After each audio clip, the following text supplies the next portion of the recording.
On est très détente, mon frère. Bien sûr. On est très détente. En haut, c'est en haut, ils sont en train de... Comme là-haut, moi je fallais pas la je sais même pas quoi il veut jouer, le mec. Et qu'est-ce qu'on disait encore? C'est pas ce qui devrait rester, quand même. Mais non, mais ça veut dire... Par exemple, c'est des livres qui sont exceptionnels, ce livre-là, avec des anges. Le monsieur, il entend des Dvar Torah des anges, et il dit d'où ça vient, et comment ça se passe, et comment il est ça truc. Et ben sauf, Hachem, il a décidé que ça soit pas dans ce monde. C'est quelle époque lui aussi? 200 ans, c'était tous des élèves de Rabbeinu, pas 200 ans, 180 ans, 100... C'est le niveau de Shlomo Ameler, ça, de parler avec eux. Non, c'est des niveaux qui sont très très hauts. C'est des niveaux qui sont très très hauts. Et ben eux, ils se sont annulés à Rabbi Nachman.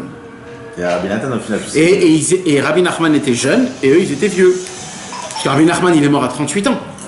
Donc, et ses élèves, Rabbi Shmuel Haïzik, il avait plus de 60 ans. Bien sûr, lui, il avait des élèves, Rabbi Shmuel Haïzik. C'était lui-même un rave.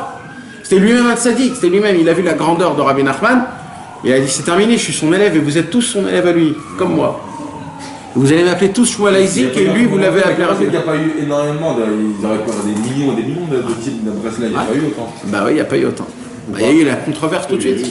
Mais pas avec des grands comme ça, comment il peut avoir des grands comme ça? Apparemment, moi je me suis posé une question. Ces gens-là, Rabbi Shmuel Haïzik, etc., c'est des gens qu'on ne connaît pas, qu'on n'a pas entendu leur nom. Mais si eux, ils n'étaient pas attachés à Rabbi Nachman, aujourd'hui on les aurait entendus comme on raconte sur Rabbi Levi Yitzhak de Berdichov, comme... Ah bon? Bien sûr. Tout le fait est qu'aujourd'hui on ne les connaît pas, c'est parce qu'ils ont été attachés à Rabbi Nachman. Mais Rabbi Levi Yitzhak de Berdichov, c'est des références. C'est pas ça. Ouais, mais pas annulé. C'est énorme, mais pas ça. C'était quoi le plus vieil élève? Ça veut dire quoi qu'on dit que Rabbi Comment il s'appelle celui qui a fait... Ça veut dire quoi? Parce que Il avait 82 ans. Non, c'est pas ça que ça veut dire. C'était un élève du Baal Shem Tov. C'est compliqué à expliquer, c'est parce que le concept en français de tzaddik, Pourquoi il n'y avait pas les... Il a fait tchouva. il est très général. Il s'est rapproché de Rabbeinu quand Rabbeinu avait 18 ans. C'est qu'aujourd'hui, si tu veux réussir Il a dit, je suis un expert en tzadikim. à faire ce qu'il faut faire dans ce monde parfaitement, c'est que en passant par lui. Aujourd'hui, Ouais. est-ce que lui, dans sa vie, il a fait tout le temps les bons choix? Ah ouais, bien sûr, Rabbi Nachman, c'est même pas une Parce que question. le Ça. tzaddik, il tombe cette fois, il se relève cette Non, fois. non, le tzaddik, il a encore... Lui, c'est le tzaddik amour. Lui, c'est un tzaddik bien au-dessus de ça. C'est même pas un tzaddik, c'est un tzaddik qui est sodolam. Il n'y a que 5. Il n'y a que 5 les tzaddikim. Moshe Rabbeinu, Rabbi Shimon Bar Yochai, le Harizal, le Baal Shem Tov et Rabbi Nachman. Il n'est jamais tombé comme il a dit. C'est pas qu'il est jamais tombé, c'est qu'il a atteint un niveau de conception de Dieu que le mal n'existe même pas. C'est d'ailleurs ce qu'on va parler un petit peu ce soir. Et j'ai prié à Hachem, est-ce que je vais dire secours ou pas? Et toi, tu as posé la question et maintenant c'est sorti qu'il faut que je dise secours. Non, mais c'est pas un cours stable, mes amis. Ben, c'est pas pour rien que je me suis dit qu'il faut pas que je le dise. Parce que c'est un cours qui est très délicat, très très très délicat. C'est un cours... Non, mais celui-là plus. Ne croyez pas que c'est stam des paroles, c'est stam des choses. C'est des choses qui sont très spéciales. Mais qui ne sont pas... S'il y a une fête dehors, qu'est-ce qui se passe? Il y a une contre-ambiance. C'est comme à Natania d'ailleurs. Natania, le port en face, il y a une boîte de nuit. Moi, je mets-moi un peu de... Bezrat Hashem, de l'eau fraîche, ouais. Il est glacé ici. Alors voilà, mes amis, on va commencer Bezrat Hashem, d'accord? Il faut peut-être fermer le... Vas-y, Moshe, ferme et rentre là. Et on va Bezrat Hashem commencer un petit peu. Ben, Les amis, ce soir, commence. on va parler avec l'aide de Dieu. On va parler de quelque chose qui va vous répondre à Shalom Aleichem, Yohan. Yann. Que Dieu te bénisse. Viens vite mettre Bezrat Hashem. Et Yann Shushan. Voilà, tout de suite, je te mets le contact, là. Khazak. Voilà. Tov. Alors. Dans une demi-heure, ça va être ça. Viens, couteau. Attends. Il va tuer lui. Derrière toi, mon gars, t'as un couteau blanc. Attention à tes doigts. C'est loin, pas du tout, je sais pas comment. Dans la paracha de la semaine, la paracha, c'est la paracha qui s'appelle Re'e. Dans la paracha écrit Re'e Anochi Noten Lifnechem Ayom Bracha Uklal. Moshe Rabbeinu il dit, je vous rappelle que c'est le dernier discours de Moshe Rabbeinu, 39 jours avant de partir de ce monde. Il fait son discours dernier, son dernier. Avant que je commence le petit cours, je vous l'ai dit l'année dernière, mais comme vous n'étiez pas là l'année dernière, donc je vais le répéter. Vous savez que dans le Chumash Dvarim, toutes les parachutes de Chumash Dvarim, ils parlent tous de Ouman Rosh Hashanah. Ah oui. Comment ça? Toutes les parachutes, ils ont tous un remez petit de Ouman Rosh Hashanah. Et c'est le livre de Moshe. Tous. C'est le dernier des variants, c'est Dernier, ouais. Comme ça s'approche de Rosh Hashanah. Donc tous, c'est une préparation. Venez à Ouman, venez à Ouman, venez à Ouman, ne ratez pas, faites attention. Jusqu'à la fin, et à la fin, c'est Ishbaliader. Dans l'Aftara, écrit Ishbaliader. Que personne ne manque. C'est vraiment un Inyan. Alors dans cette paracha, comment c'est Meroumaz?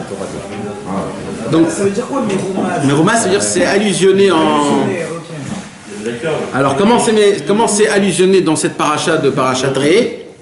Bah tout simplement Re'e, Rachetevot, Ouman, Rosh Hashanah. Re'e, Ouman, Rosh Hashanah. C'est la Rachetevot. Ouais, c'est-à-dire tu prends le mot au milieu, Aleph, Ouman, Rosh Hashanah. Mais chaque paracha, Bezrat Hashem, la semaine prochaine, on va continuer, on va dire... C'est quand il a appris qu'il allait mourir. Ça y est, ouais. Darim, c'est quand Akadosh Baruch Hu, il lui dit ça y est, c'est fini. Et là, Moshe Rabbeinu, 40 jours avant de partir de ce monde, il se met à sa place et il parle à tout le Ham Israël. Et tout le livre Dvarim, c'est la dracha de Moshe Rabbeinu. D'accord? Donc c'est très important, c'est le livre de Moshe, c'est les conseils, c'est les paroles, c'est ce qu'il veut dire quoi en fait. D'accord? Et c'est pour cela que Bezrat Hashem, donc dans la paracha, donc je referme la parenthèse pour Ouman Rosh Hashanah, et maintenant on parle de Re'e. Re'e, ça veut dire en hébreu, mes amis, regardez, voir, voyez. Alors première question toute simple, c'est voir quoi? Voir quoi? Vous savez, la Torah elle dit pas des mots en plus ou stam simple. La Torah elle est très spécifique, très pointilleuse, et il n'y a pas de mots en plus. Ou... Quand la Torah elle dit Re'e, c'est-à-dire voir, c'est-à-dire ça se pourrait que Moshe Rabbeinu il a montré un truc et il a dit regardez. Mais là c'est pas ça qui s'est passé. Alors qu'est-ce qui s'est passé alors? Et là qu'est-ce qu'il dit? Il dit Re'e Anochi Noten. Alors Re'e, c'est en pluriel ou en singulier mes amis? Comment on dit au pluriel? Réou. Donc Re'e c'est au singulier. Donc là il parle à qui? À une personne ou à 600 000 personnes? À chacun individuellement. Ouais mais quand même quoi, ça veut dire Réou. C'est-à-dire il parle au peuple uni genre. Peut-être. Alors viens on continue. Re'e Anochi Noten Lifnechem. Lifnechem c'est au pluriel ou au singulier? Pluriel. Alors, il y a un problème de conjugaison. Qu'est-ce qui se passe? Alors, Re'e Anochi Noten Lifnechem Ayom Bracha Uklala. Akadosh Baruch Moshe Rabbeinu il vient, il dit je vais vous donner la bracha et la klala. On a dit que c'était Moshe qui a écrit le livre, d'accord? C'est Moshe qui va donner la bracha et la klala. C'est Hachem qui donne la bracha et la klala. C'est pas Moshe. Moshe il donne des enseignements. D'accord, Ted? C'est pas Moshe Rabbeinu qui donne la bracha et la klala. Au milieu, au plein milieu. C'est Hachem. Comment Moshe? Ok, ouais, il a raison. Ah oui, Donc, c'est Hachem. mais non, mais Re'e Anochi, il dit, il s'appelle Moshe Rabbeinu. Anochi, c'est Hachem. Non, mais non. Non, Anochi, Moshe Rabbeinu. Il y a Anochi, Hachem, Okecha. Oui, mais alors, il y a des autres Anochi aussi. C'est jeune. Mais Moshe il est transparent quelque part quand il parle au peuple. Et il est transparent vis-à-vis de Dieu, mais vis-à-vis du peuple, c'est lui le patron. C'est manique. Tu comprends? Donc il y a... Oui, il dit ça dans le sens où c'est la voie par laquelle Akadosh Baruch Hu il parle. Ouais, d'accord, mais quand même. On n'a jamais vu dans tout le Chumash Dorim, dans toute la Torah, on n'a jamais vu un Inyan où on donne de la bracha et la klala. C'est un homme qui donne la bracha et la klala. Normalement, c'est un truc qui est divin, où c'est Akadosh Baruch Hu qui donne la bracha et la klala. Bilam, c'est lui-même qui faisait la bénédiction. Mais là, on ne parle pas d'une bénédiction ou d'une malédiction.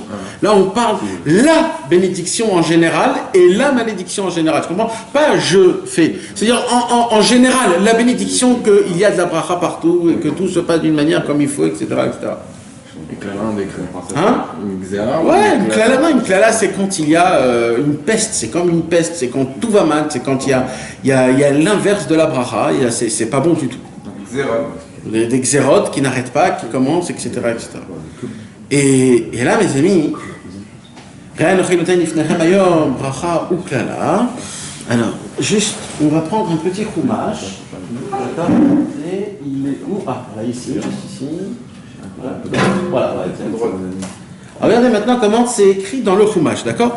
Soyez attentionnés, on va voir, attentifs, on va voir comment ici... Normalement c'est voix. Voix. Ouais. D'accord, regarde, attends. C'est la seule fois où ça marquait ré. Oui. Normalement on dit pareil, sauf si tu fais montrer quelque chose. D'accord? Alors regarde comment c'est écrit. Et abracha asher tishmeu. D'accord? La bracha, c'est-à-dire la bénédiction que vous allez entendre. El mitzvot Adonai Elohechem asher anochi metzave etchem. V'klala im lo tishmeu el mitzvot Adonai Elohechem. Donc là, il parle de la bracha et de la klala qu'on va entendre. Mais au début, il dit, vous allez voir. Alors on va voir ou on va entendre? Il y a eu la même phase pour les 10 commandements. Les 10 commandements. Dans les 10 commandements, il s'est passé quelque chose de réel. Dans les 10 commandements, ils ont entendu ce qu'on voit, ce qu'on entend, et ils ont entendu ce qu'on voit. Ça, c'est un fait réel qui s'est passé. Ouais. On voyait les paroles de Dieu. On les voyait. Pas on les entendait, on les voyait. La vision, c'est plus fort que tout. Oui. Non, mais là, il commence par la vision, et après, il dit la bracha et la klala que vous allez entendre. On a parlé de voir là tout à l'heure, on n'a pas parlé d'entendre. Alors il joue avec la grammaire, il joue avec la conjugaison, il joue avec tout dans la paracha, là. On ne comprend pas ce qui se passe.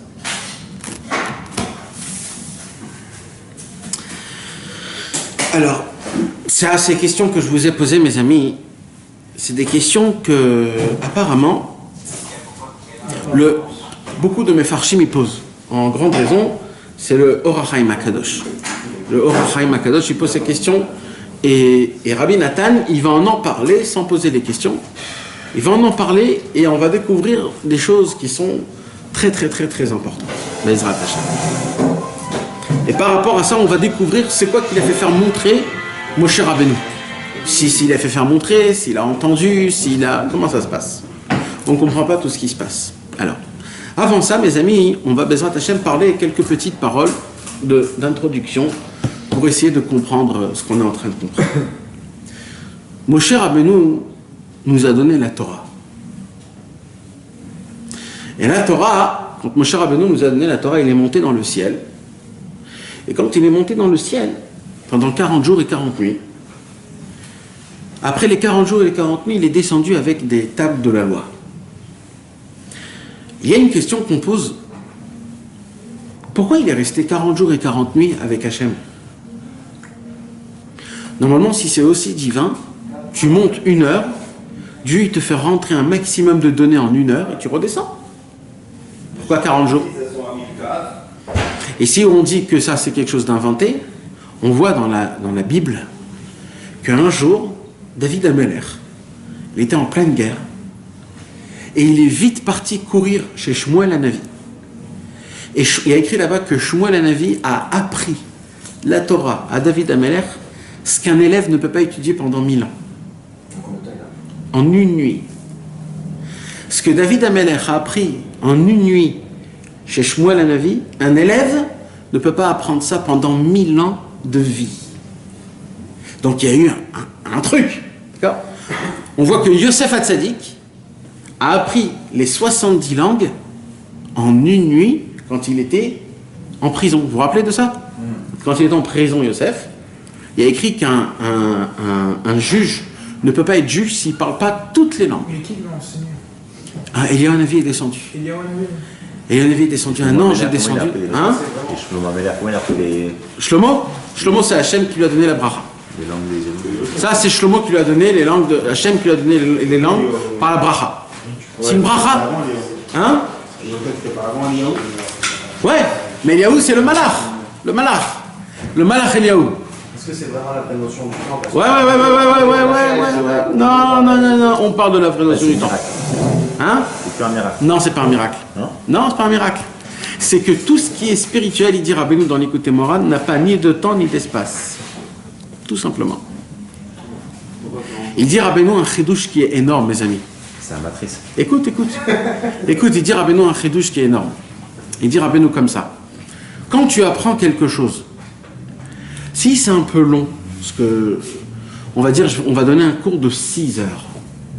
Il y aura un moment où ton cerveau il va se fermer, que tu le veuilles ou pas. Pourquoi? Tout simplement, il dit Rabbeinu, parce que ça prend place dans ton cerveau. Et il y a un moment où ça y est, ton cerveau ne peut pas. Alors il dit Rabbeinu, mais vous savez que la Torah elle est spirituelle. La Torah ne prend pas place. Alors pourquoi elle prend place chez toi? Il dit parce que tu as rendu la Torah de la matière. Et quand tu as rendu la Torah de la matière, là où elle prend place. Et là, après 1h30, tu dis je suis fatigué. Par contre, si toi tu arrives à continuer à laisser la Torah spirituelle, tu peux t'asseoir 6 heures et la personne elle entend pendant 6 heures de la Torah et il se rappelle de tout. Elle ne prend pas place.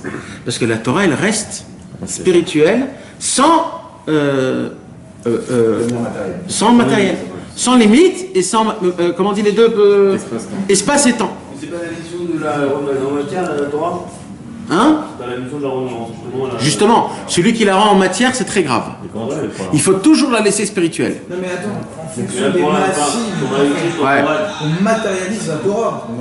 Quand on fait par exemple des actions, c'est une matérialité de la Torah. Non. C'est toi qui deviens la Torah, mais la Torah en elle-même, elle reste là où elle est. C'est toi qui appliques la Torah. La Torah en elle-même, elle reste elle-même. Comment tu matérialises? Comment tu la matérialises? C'est difficile à expliquer. Toutes les lois de Shrita, de... Non, t'as pas compris. T'as raison sur ce que tu dis. Toi, tu parles du terre à terre. C'est-à-dire le Shulchan Aruch, d'accord? Ouais. D'accord. Maintenant, moi, je te parle maintenant de la notion de la Torah. D'accord? Quand on prend la Bible, quand tu étudies la Torah, même dans la Shrita, par exemple, d'accord? Je vais te donner un petit exemple. Quand tu étudies la halakha dans le Shulchan Aruch, que pour faire Shrita, il faut par exemple comment tu es bodek le sakin, le couteau, avec 12 aller-retour. Comme ça, il y a écrit. Il faut que tu passes ta main 12 fois pour ressentir que la lame du couteau, elle soit lisse et coupante. Si elle a un seul, ça s'appelle un ergesh, un sentiment que c'est pas lisse, taref. C'est taref. Il faut que le couteau il soit lisse. Donc la Torah elle dit qu'il faut passer 12 fois avant pour voir si le couteau est parfait. Donc toi tu me dis, voilà, c'est super matériel. Si tu t'arrêtes là, oui, c'est super matériel et c'est très grave. Si maintenant tu te dis dans ta tête qu'en vérité c'est 12 fois là, c'est parce qu'en fait il y a 12 tribus. Et que dans le ciel, il y a 12 portes de prière. Et que le couteau, Rabbi Nachman, il appelle la prière, le klizaïn, c'est le couteau. Et qu'en fait, on parle là d'une prière qui va rentrer dans les 12 portes, des 12 tribus. Ça, c'est spirituel. Mais quand tu restes dans le couteau et qu'il faut faire 12 fois, tu l'as rendu matériel. Ce qu'il a fait Rabbi Nathan dans l'Écoute à la Halachot, c'est qu'il a tout spiritualisé. C'est ça. Il a tout expliqué comment c'est dans la racine. Ça veut dire qu'il faut des cavanotes? C'est pas la cavanote, c'est de connaître la racine. C'est des racines très élevées, très puissantes. Quand tu fais la mitzvah, il faut une cavanote? Ouais, bien sûr.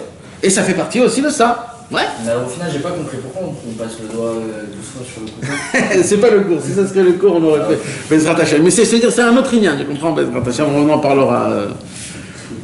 Ouais. Mais c'est ça un exemple, t'as compris? C'est pour te montrer jusqu'à où ça va. Mettre les lanières, faire 8 tours. Qu'est-ce qu'on fait là, 8 tours de lanière, truc?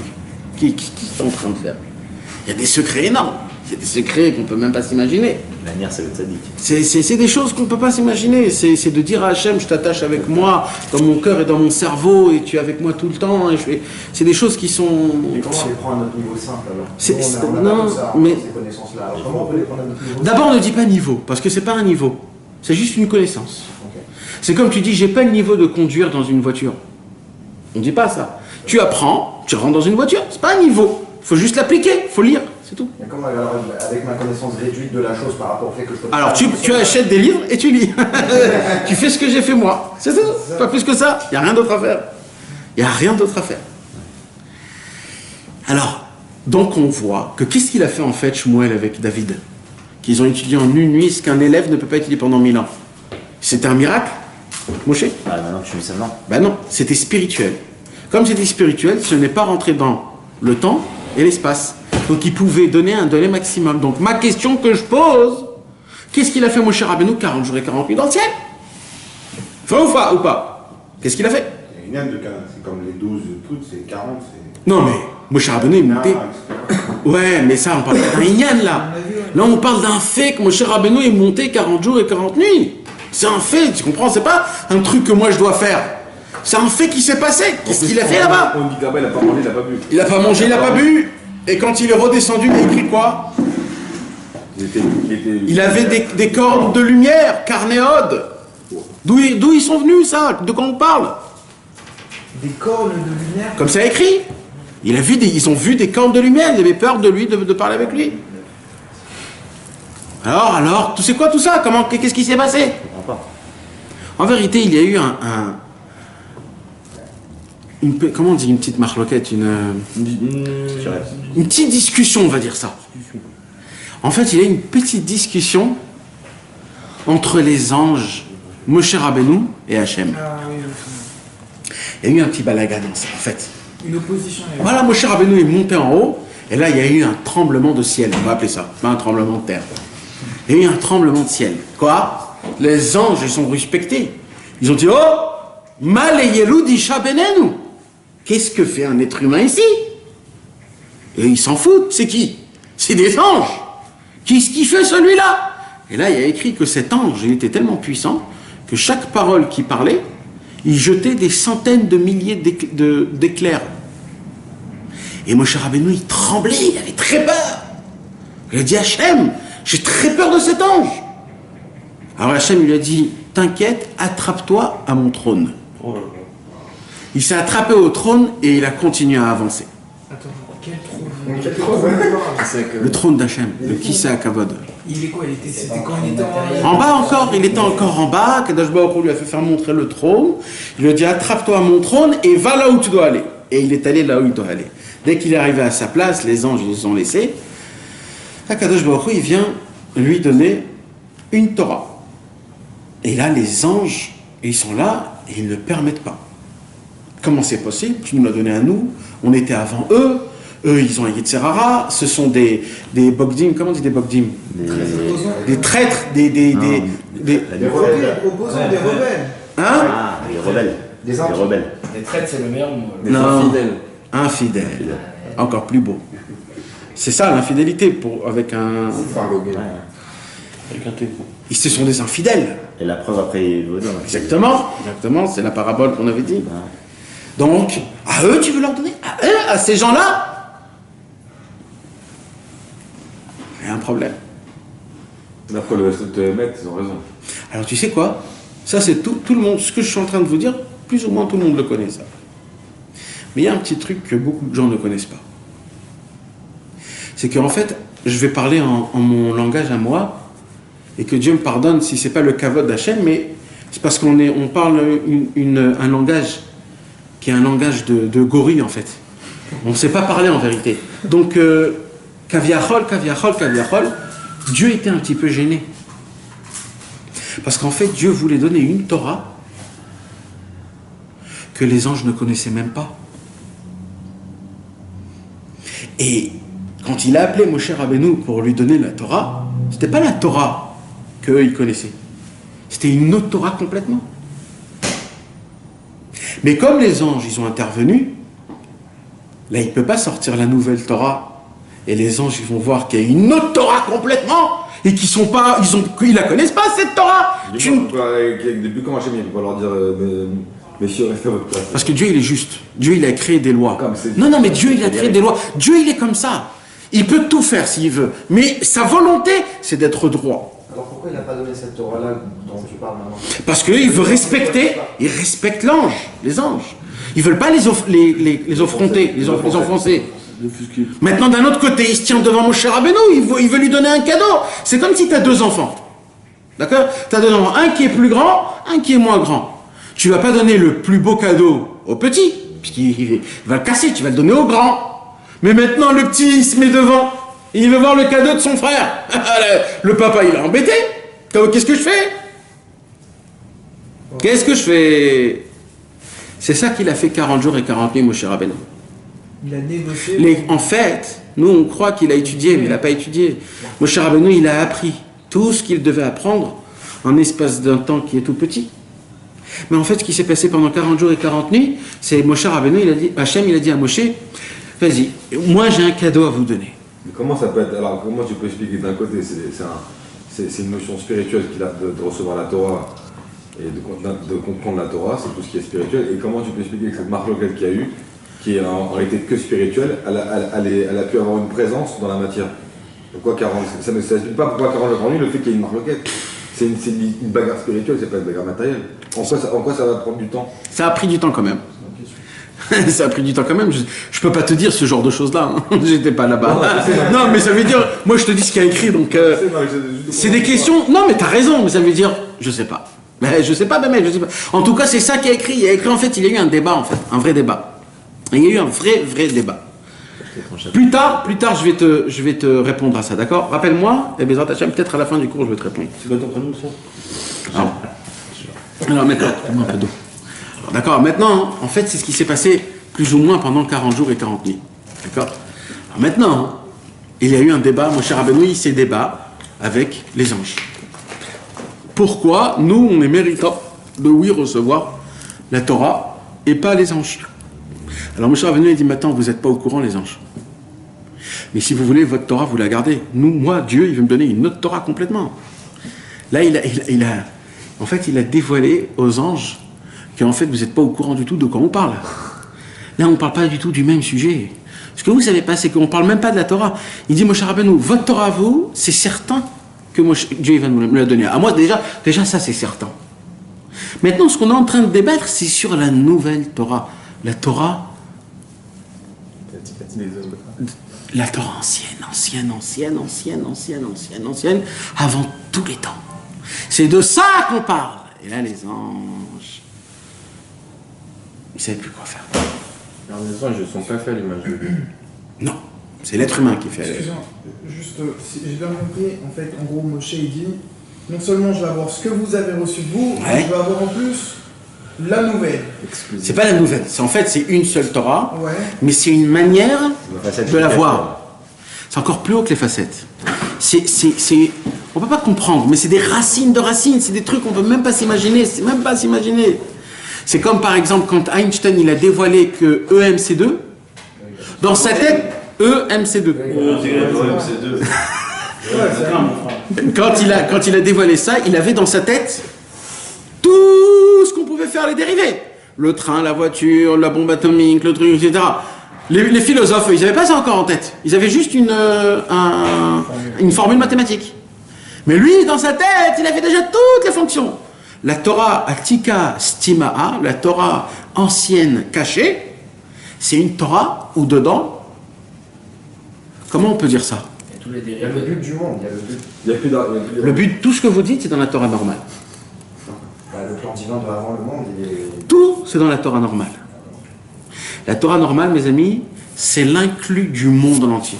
Alors qu'est-ce qu'il y a de plus dans la Torah? Parce que nous, on est dans ce monde. C'est les secrets des autres mondes. Non. Sur cette Torah-là, vous savez ce qu'il y a écrit, mes amis? Tachlit Hayedia Shelon Eda. C'est une Torah que quand tu la découvres, tu apprends le néant. Ouais, c'est du Zohar, non? Non, tu apprends que tu comprends plus rien. Pourquoi? Parce que cette Torah, c'est une Torah qu'on appelle la Torah du Yichud, comme on dit. De l'union. Non. L'union. De l'union. Là-bas, non, c'est pas pareil. Non, parce que là-bas, il n'y a pas de... Il n'y a pas d'espace-temps. Non, il n'y a pas de piroud, comment on dit? C'est la Torah infinie en fait. De piroud. Séparation. Il n'y a pas de séparation. Il n'y a pas le nombre numéro 2. Tout est un. Mais tu comprends pas maintenant, mais plus tard vous allez comprendre parce que je vais un petit peu développer. Les anges, ils sont dans ce 1 là. Il n'y a pas. Tout est un. C'est la formule. Unification. Fin. C'est un peu l'inverse de la Torah qu'on a nous, parce que la Torah qu'on a nous, elle nous dit qu'il y a deux. Il y a Bien sûr. Si c'est lui, les anges connaissaient déjà. La Torah, écoute, la Torah d'aujourd'hui, il y a un créateur et la création. Là-bas, il n'y a que le créateur et tout est dans le créateur et tout c'est le créateur. Rien d'autre. Il n'y a pas de création. Même la création est dans le créateur. Ouais. Il y a tout. Mais on peut pas Il laisser l'a- dans ce monde-là. Dans ce monde-là. Alors attends, là je donne juste, je vous explique des choses. D'accord? Je ne peux pas comprendre ça. Même si on t'explique, tu ne peux pas l'intégrer. Je vous ai dit, mes amis, Je ne pas comprendre. je savais pas s'il fallait le dire. C'est Mais pas comme toi, tu as posé la question et la réponse, c'était notre cours, donc je me suis dit, c'est Hachem qui a dit qu'il faut qu'on en parle. La question, c'est s'il faut que j'éteins le Facebook ou pas. Voilà. Faut casser le téléphone. Alors, voici, on va passer en petit. Non, mais arrêtez, je vais vous parler des trucs que Rabbeinu nous apprend, arrêtez de ça. Alors, Ça qu'il a dévoilé en je vais vous donner, alors, on va un petit peu. En fin de compte, Moshe Rabbeinu a gagné, comme toujours. Et Akadosh Baruch Hu lui a donné la Torah Atika Stima, qui se dit littéralement la Torah ancienne cachée. Quand je dis ancien, c'est pas qui date de 60 ans. Ancien, c'est avant le temps. C'est les jours quand t'as Rishonim ou... Non, pas du tout, même pas. Même pas encore. Encore même pas. Avant la création du monde. C'est avant. Mais on va pas parler. Viens, on continue, comme ça va se faire tout seul. Et Moshe Rabbeinu est descendu dans le mont Sinaï. C'est après du Bereshit, c'est Tohu Vavohu ou c'est aucun... Non, attends, je vais tout. Ne vous inquiétez pas. Je vais tout le dire. Vous allez tout comprendre. C'est très simple.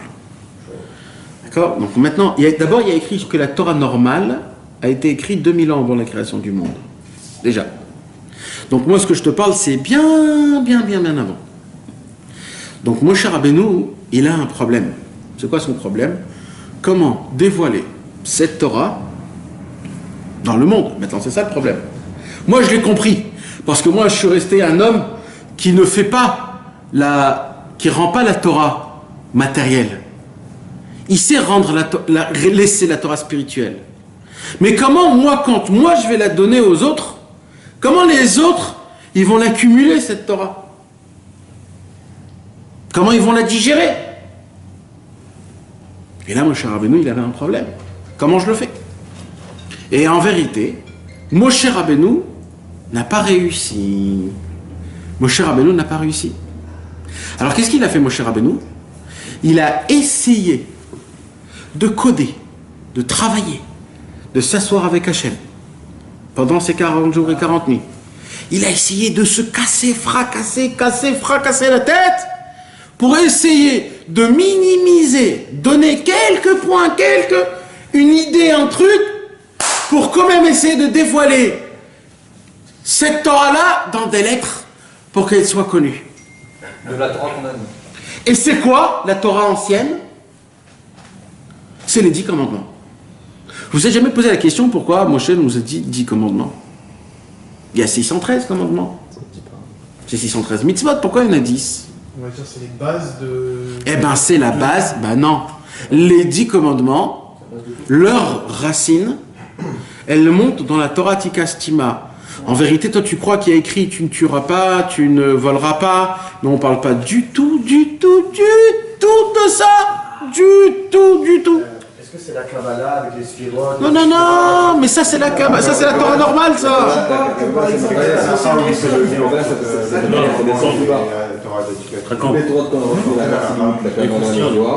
Ilchot Shavuot. On n'appelle pas la nombre, les jures, Ilchot Shavuot c'est prochaine Mishpat. C'est là, monsieur. Ouais, nous on reste sur le point, d'accord? Parce qu'on n'a même pas encore commencé là, les gars. Il faut qu'on comprenne le. C'est bon. Il y a le cours, c'est bon. Ça y est, ça a coupé maintenant à cause de ça. Une heure demain. Hein? Alors attends. Une heure. Déjà on. Excuse-moi. La Torah Atika Stima, c'est les 10 commandements, tu dis? Non, c'est pas les 10 commandements. C'est une nuance. C'est une goutte parmi la mer du monde. Parce que Moshe Rabbeinu n'arrivait pas à la dévoiler. Alors qu'est-ce qu'il a fait? Il a arrangé, combiné, concentré, contracté, pour qu'on a, on va dire, une toute petite goutte comme ça. Mais au moins, qu'elle descende dans ce monde. Pas qu'elle reste en haut. Parce que les anges, ils ont dit, si tu arrives à leur expliquer, ça t'appartient. Sinon, ça nous appartient. Donc Moshe Rabbeinu, il a dû travailler énormément pour la dévoiler, mais en fait, on ne comprend rien de ce qu'il y a écrit. D'accord? On ne comprend rien. Mais ce qui s'est passé, c'est qu'il y a eu ce dévoilement. Après qu'il a dévoilé les 10 commandements. Après, Moshe Rabbeinu a dévoilé la Torah, notre Torah. Bereshit, bara Elohim, et Hashamayim, et Haaretz, etc., etc. Tous les commandements, tout ce qu'il y a écrit dans la Gemara, tout ce qu'il y a écrit dans la Mishnah, tous les Rabbanan, tous les Mouktsé, tout ce qu'on va dans le futur apprendre, Moshe Rabbeinu a tout dévoilé au peuple juif, comment appliquer la Torah.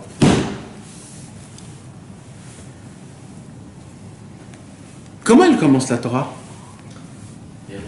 Bereshit. C'est quoi la première lettre? Normalement, ça devrait commencer par Aleph. Donc c'est la Torah de Beth. C'est l'imperfection. Mais il y a la Torah Tikastima, elle commence par Aleph. Les 10 commandements, ils commencent par Aleph.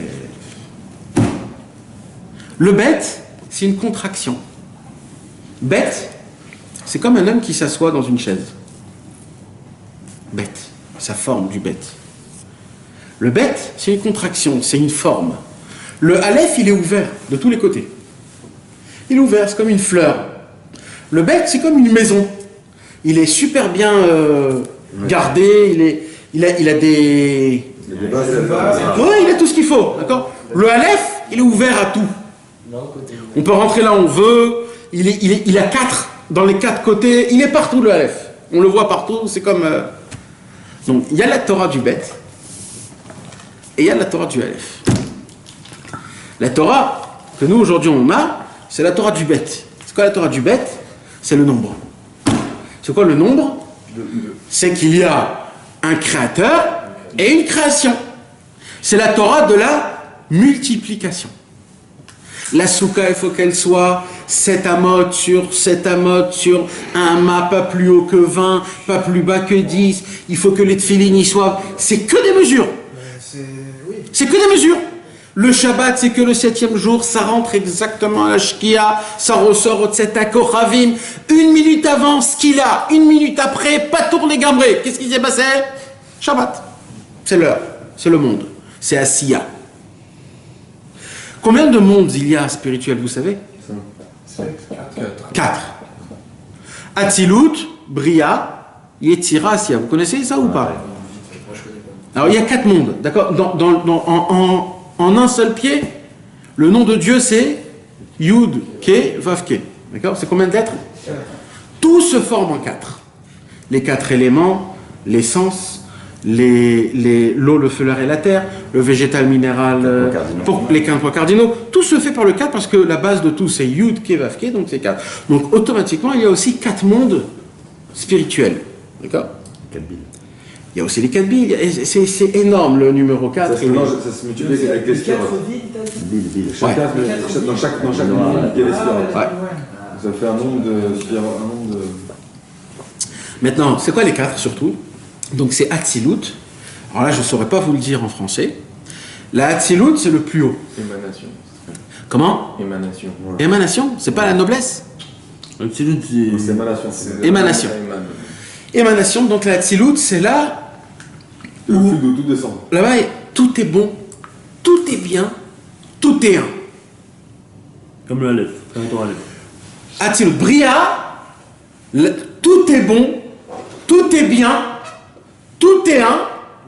Mais dedans la Bria, il y a dedans une toute petite notion du numéro 2.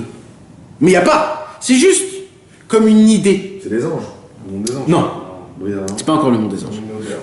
Après, il y a Yetzira. Yetzira, c'est moitié-moitié. Moitié-moitié. Bien, mal. C'est là où il y a les démons, c'est là où il y a les forces du mal, les anges noirs, le Gehinnom. C'est là-bas où, dans le monde de Yetzira.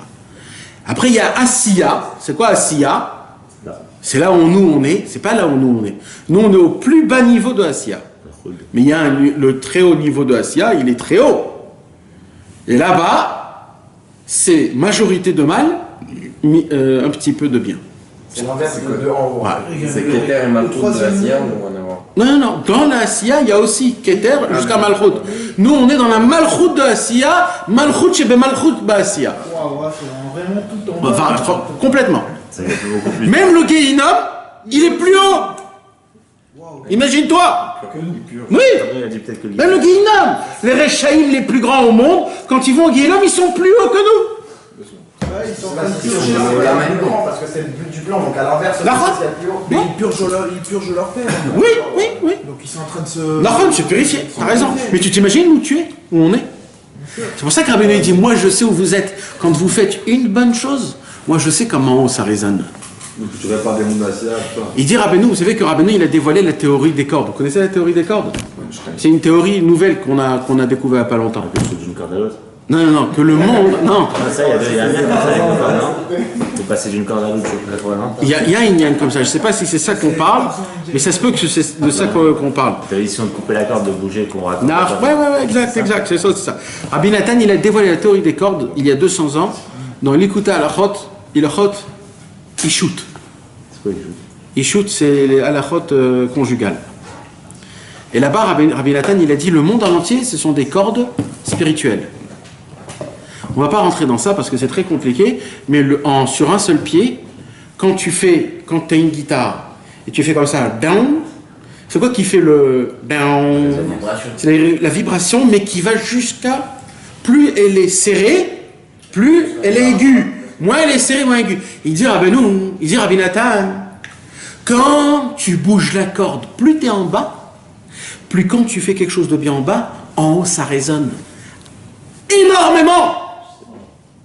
C'est pour ça qu'on est dans le monde le plus bas, il dit Rabbi Nathan. C'est parce qu'ici, tu crois que tu mets une kippa, c'est quoi de mettre une kippa? C'est rien. C'est rien. J'ai fait quelque chose, je ne sens même pas la kippa. Mais il dit, mais tu t'imagines même pas le son que tu as fait en haut. C'est une guitare électronique. C'est pas électronique, je sais pas comment on peut dire, c'est un nouveau truc. Ouais, c'est un truc de folie, comme tout nouveau. Dans le ciel, ça résonne. Rabbi nous dit, moi je sais, moi je suis là-bas. C'est pour ça, ne vous prenez pas la tête. Mais si tu fais une Avera, c'est aussi... Alors il y a écrit comme ça, Mida Tova Meruba Pi Chamesh Meot. Il y a un klal dans la Torah, c'est que tout ce que tu parles en bien, c'est fois 500. Dans le mal, il n'y a pas. Dans le mal que tu as fait ici, il est pareil en haut. Et ça devrait être l'inverse. C'est pareil pour les C'est comme ça. Parce qu'on dit qu'un peu de bien repousse beaucoup de l'obscurité. Oui, ça reste ça. Ça reste.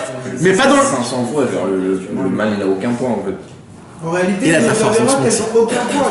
Tout, c'est dans... C'est pour ça qu'on dit tout est dans la tête. En vérité, il n'y a rien ici. Il n'y a rien du tout. Est-ce que pour les goïms aussi, c'est comme ça? C'est mitzvah, les goïms, ils n'existent pas. C'est comme des mouches. C'est des mouches. Pourquoi c'est des mais l'impact d'une Avera, c'est des êtres humains, il est au même niveau. Ils sont là pour toi.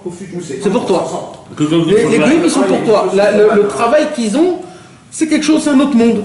C'est un autre monde. C'est un travail qui est spécial. C'est un travail qui est spécial. Les âmes perdues, elles reviennent. Elles se convertissent, c'est tout. Non, mais il n'y a pas que ça. Il y a un système. Il y a un système.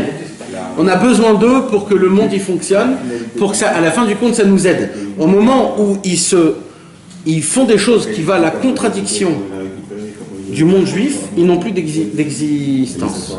Parce qu'ils font l'inverse du fait qu'ils sont venus dans le monde. C'est comme le monsieur qui vient balayer. Pourquoi on a besoin de tellement de goyim alors pourquoi il y a beaucoup plus de goyim que de juifs? Alors, Bezrat Hachem, quand je veux parler avec Dieu, je lui poserai toutes les questions. Je te donnerai toutes les réponses. Non, parce que, non, mais Béhémet, je sais pas, mon frère. On dit c'est comme des diamants, les juifs, ils sont. Non, mais bon, c'est pas ça. Moi, j'ai du mal à croire que. Enfin, j'ai du mal à comprendre ce que tu dis parce que, genre, je sais pas, ça paraît bizarre de dire que des gens qui génétiquement et tout, genre, c'est la même chose que nous, tu vois. Non. Bah, Les chamans, il n'y a pas de différence. Déjà, ils ont pas de neshama. Il n'y a pas de différence, on est devenus peuple là. Déjà, ils ont pas de neshama.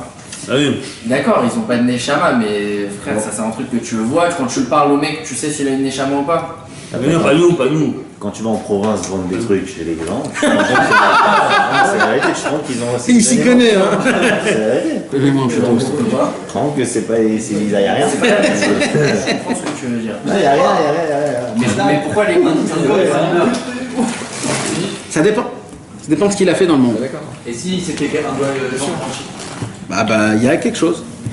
Mais il y a des lois. S'il a fait les 7 lois de Noachique, alors il a. C'est pas ça. Hein?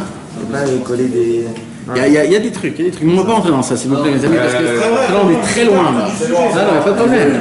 C'est pas un cours, on est entre amis, on parle. C'est ça, tout le lien, c'est de parler ensemble. Là, on est en train de faire la Nekuda du Chaver, tous ensemble. On est en train de chacun se. Voilà, de se luminer l'un à l'autre par l'amour, Bezrat Hashem. Alors maintenant, juste j'explique le concept pour que vous puissiez comprendre, parce que je vois que vous avez plein de questions, et tout simplement, ça va se... Juste en terminant. Donc, comme on a expliqué, donc, il y a les 4 mondes, d'accord? Comme par hasard, Atzilut, c'est quoi la première lettre? Hebrea. Voilà, tout simplement. Yetzira, Asiya, Yudain. Je te dis ça, Hazak, je te dis. Ah, t'as entendu, hein? Donc, comme par hasard, la Torah du Aleph, elle descend de Hatzilut, et notre Torah, elle descend de la Bria. J'aime pas dire notre. Amen. C'est parce qu'en vérité, c'est la même Torah, encore une fois, mes amis. Chas v'shalom de dire qu'il y a 2 Torahs. C'est la même Torah, juste. Elle est filtrée, tu veux dire. Juste, elle est d'une autre facette. C'est comme une lumière, d'accord? Une lumière, un projecteur blanc. Voilà, le projecteur de Batman, le grand là. Quand tu mets dedans un papier violet, il devient comment la lumière? Violet. Maintenant, elle-même, elle est violet? Non, mais le reflet, il est violet. Alors, c'est exactement ça. Aujourd'hui, on a une Torah avec un filtre. Le filtre, il se rappelle la Torah bête. Mais parce que ça nous brûlerait, non? C'est pas que ça nous brûlerait. Mais si Ça ne nous concerne pas. Non. Ça nous concerne pas. Peut-être ça peut nous brûler. Moi, j'aurais pas dit ça. Moi, j'aurais pas dit c'est qu'on n'a pas encore les ustensiles pour... Non, pas pour recevoir. Pour vivre de cette manière. Mais oui, dans une physique, je sais pas si c'est possible. Si on vivait sous une Torah Aleph, entre guillemets, on se dirait on appartient tous à la création, quoi qu'il arrive, il n'y a pas de séparation entre moi et Hachem. Il y aura un problème. On se dirait on ferait n'importe quoi. Exactement. Là, c'est très grave. C'est un danger. C'est pour ça que j'ai dit qu'il ne faut pas le dire, ce cours-là. C'est parce que quand tu penses comme ça, tu dis, bah si c'est comme ça, bah il n'y a pas de mal, il n'y a rien, allez, je vais faire ma fiesta. C'est pour ça qu'on a besoin de la Torah bête. C'est pas qu'on a besoin, on est obligé de la Torah bête. D'accord? Obligation. Maintenant, je vais vous donner un petit exemple. Dans la Gemara, il a écrit une histoire. C'est quoi l'histoire? Il a écrit là-bas, les anges, à la création du monde, ils sont venus dans le ciel. Et ils ont dit à Hachem, comment c'est possible que tu vas donner la Torah aux êtres humains? Comment c'est possible? Hachem, il leur a dit pourquoi? Les anges, ils ont dit, bah, on le sait très bien, et toi aussi tu le sais, que les êtres humains ne vont pas du tout appliquer la Torah, pire que ça, ils vont faire contre. Et qu'est-ce qu'il y a écrit dans la Torah? Achoté Yamout. L'homme qui a fauté, il meurt. Comme ça écrit. Tu fais sortir un objet, Shabbat, d'un Reshut Ayachid, d'un Reshut Arabim, t'es lapidé pour mort. Tout simplement, hein? De quoi on parle? lapidés pour mort. Alors les anges, ils ont dit à Hachem, qu'est-ce que tu es en train de leur faire? En fait, tu veux les exterminer ou quoi exactement? Et là, Kadosh Baruch Hu, il répond une réponse que tous les Mefarshim, ils sautent en l'air. Hachem, il dit, ben, ils feront tchouva. Alors les Mefarshim posent une question, mais qu'est-ce qu'il est en train de... C'est quoi cette conversation-là? Ils ne savaient pas, les anges, qu'il y avait la tchouva? Ça n'existe pas. C'était avant le monde, c'est la tchouva. Alors, les Mefarshim, ils disent, la tchouva, elle est avant la Torah. Ça veut dire, tout le concept teshuva, ça vient de la Torah Aleph. Tout le concept, c'est quoi la teshuva? C'est que... Revenir à la Torah Aleph. Pardonne des actes. Revenir à l'union. Écoute bien. Et là, ce que je vais vous dire, c'est pas moi qui le dis. C'est la Gemara. D'accord? C'est-à-dire quoi la Gemara? Ça veut dire, c'est pas Breslev. Ne dites pas après c'est Breslev. C'est la Gemara. Et on ne vous le raconte pas tout ça. Vous connaissez la Gemara qui a écrit que dans le ciel, le plus grand des tzadikim ne peut pas s'asseoir à côté d'un rachat? À côté d'un Baal Tshuva. Vous connaissez, vous vous rappelez de ça? Il y a écrit qu'un tzadik en haut ne peut pas s'asseoir à côté d'un Baal Tshuva tellement le Baal Tshuva il est élevé. Ça vous a écrit? La question c'est comment c'est possible? Ça doit être l'inverse. Bah oui. Comment c'est possible? Mais même, genre, ça va donner envie aux gens de faire des avérotes, comme ça après ils vont. Sur ça, il y a écrit que celui qui dit ça, jamais il fera tchouva. Bah oui. Il y a écrit. En maspikin beyadol la sot tchouva. Bah oui. Mais maintenant, cette Gemara là, il faut l'expliquer. La Gemara, c'est la Gemara. Donc il faut l'expliquer. Oh, salam aleichem. Chazak, Chazak. Chazak. T'es venu. Assieds-toi. Donc mes amis, Nahon, il faut l'expliquer ce inyan de Teshuvah là. Comment c'est possible qu'un tzaddik ne peut pas s'asseoir à côté d'un rachat? Eh bien écoutez, ouvrez bien vos cœurs et vos oreilles. Écoutez bien. Pour ça, il faut ouvrir le cœur, pas les oreilles. Pour comprendre ce que je vais vous dire. C'est que dans le ciel, quand un tzaddik qui va monter dans le ciel, qu'est-ce qu'il va dire Hachem? Bon, je vais ouvrir ton bilan et je vais voir ce que tu as fait. Gemilut Chasadim, Torah, Tzedaka, Achnasat Orchim, et vas-y. Bon, très bien. Tu as fait plein de mitzvot. Tu vas recevoir ton Gan Eden. Maintenant, il y a un Baal Tshuva qui monte dans le ciel. C'est comme un Baal Tshuva. C'est un mec qui a fait tous les 400 coups. Et après qu'il les a terminés, il a fait Teshuvah, il a dit pardon à Hachem et il s'est remis dans le droit chemin. Non, il n'a pas terminé, c'est pas de sa faute. Quoi. Attends, écoute jusqu'à la fin. Quand lui, il monte, c'est pas comme le tzaddik. Écoutez ce que je vais vous dire. Lui, il dit comme ça. Hachem, il dit Baruch Haba. On va voir ce que tu as fait. Et là, on ouvre le livre. Tu as fait la mitzvah d'enfreindre Shabbat. Tu as fait la mitzvah de voler. Pourquoi? Il y a écrit celui qui fait Teshuvah, ses averot deviennent des mitzvot. Par amour, ça, non? Par amour. Mais aujourd'hui, il y a écrit celui qui fait Teshuvah, aujourd'hui, il n'y a pas l'Aïra. On ne sait pas c'est quoi la crainte. Bah oui, on ne sait pas c'est quoi la crainte. Le Rambam, il est pas sec. On n'a pas de droit pour comprendre c'est quoi la crainte de Dieu. Aujourd'hui, on ne connaît que l'amour. Donc ici, il dit, le tzaddik, il n'a jamais fauté. Il a rendu gloire à Dieu que dans le livre qui a été écrit. Par contre, le rachat qui a fauté, il a rendu gloire à Hachem même dans les avérotes. Le plus grand tzaddik ne connaît pas ça. Aïe. Ça a éclaté au fond, ça, cette parole. Mais vous entendez ce que je suis en train de vous dire? Ted, t'as pas compris? Il y a écrit celui qui fait Teshuvah, c'est avérotes qu'il a fait deviennent des mitzvot. Donc quand le Baal Tshuva il monte dans le ciel, Hachem il lui dit t'as fait la mitzvah du Chilul Shabbat, t'as fait la mitzvah de voler, t'as fait la mitzvah de mal parler. Comment tu dis ça? Il dit non, c'est pas parce que c'est une mitzvah chas v'shalom. C'est parce que quand tu as fait Teshuvah, automatiquement Dieu t'a emmené dans ses chemins et tu l'as pas fait. Donc tu as découvert la gloire de Dieu là-bas. Donc maintenant, ton Chilul Shabbat est devenu une mitzvah dans le ciel. Comment? C'est pas que c'est une mitzvah d'être Mechal Shabbat Chas v'Shalom. C'est que dans cette action-là, maintenant que toi tu fais Shabbat, t'as rendu cette action pure. À ta source. Ce qui est mal, tu l'as transformé en pur. Exactement. T'as découvert Hachem là-bas. Mais seulement si tu ne recommences pas. Exactement. Seulement si tu ne recommences pas. Ben vadaï. On peut pas. Non, ben vadaï. Non, mais là, mes amis. Non, mais je vous ai dit. Si tu ne recommences pas la vera, frérot. Tu ne recommences pas la vera. Non. Si tu recommences sans vouloir que tu vas, là c'est bon encore. Ah, je recommence. La Gemara, elle dit, une vraie tchouva, c'est pas celui qui dit ça ne fait pas tchouva. Impossible. Sans une midos, je te parle. Aomer, Erta ve'ashuv, Erta ve'ashuv, en maspikin beyadol à ce tchouva. Un homme, il dit, je vais fauter. Pour après faire teshuva, dans le ciel, on lui ferme la teshuva. C'est ce qu'il a voulu faire d'Amaïcham, non? Là, ce qu'il disait, c'est que si quelqu'un il fait chouva mais qu'il retombe. C'est une autre histoire. C'est une autre histoire. Un homme il essaie, il retombe. Et alors tu recommences. Ouais, mais avant de faire la vera, il s'est dit. Non, il s'est pas dit. Je ferai tchouva à un moment ou à un autre, parce que c'est obligé. Quand tu vas faire une grosse avera. Non, t'as pas de conscience. On en a parlé 100 fois. T'as pas la conscience au moment où tu fais la vera. T'as l'esprit de folie. Ouais.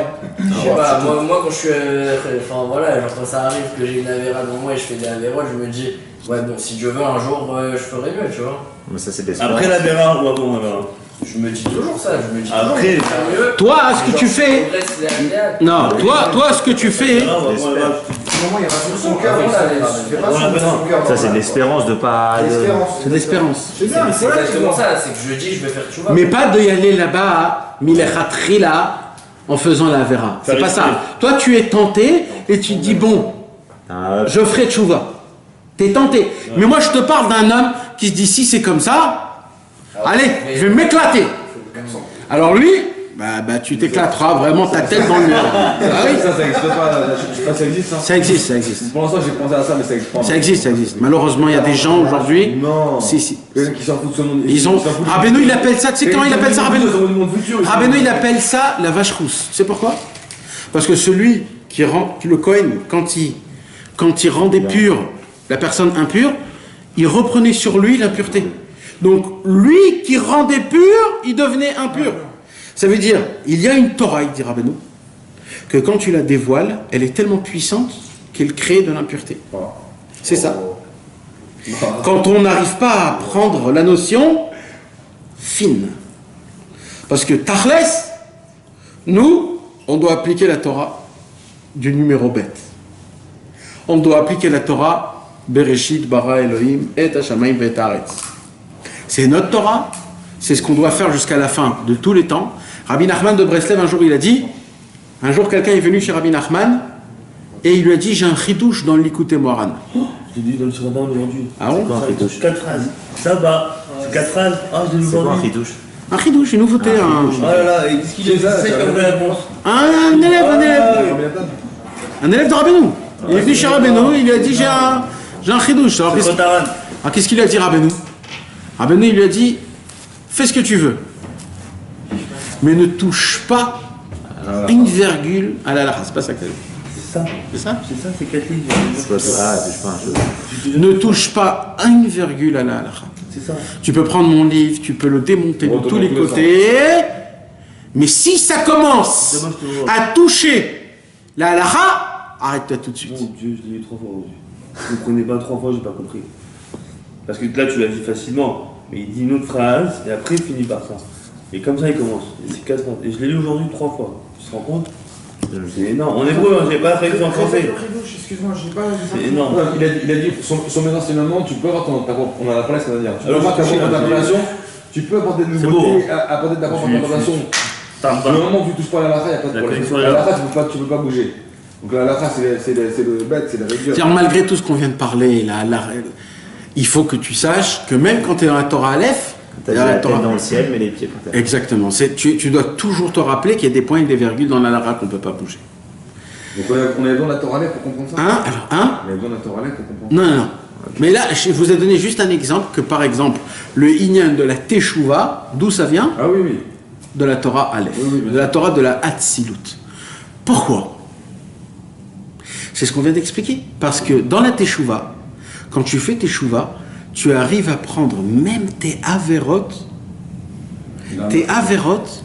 et tu les rends des mitzvot. C'est pas Rabbeinu qui a dit ça, c'est la Gemara. C'est la Gemara. Mais vous pouvez comprendre un truc pareil, comment ça monte très haut. Tout est un à ce moment-là. Y a pas de, alors laissez-moi, s'il vous plaît, vous lire écoutez-le bien. Un Sichot Haran, une conversation de Rabbi Nachman. Moi, je crois que cette conversation, il faut la connaître par cœur. Il faut la connaître par cœur, cette conversation-là.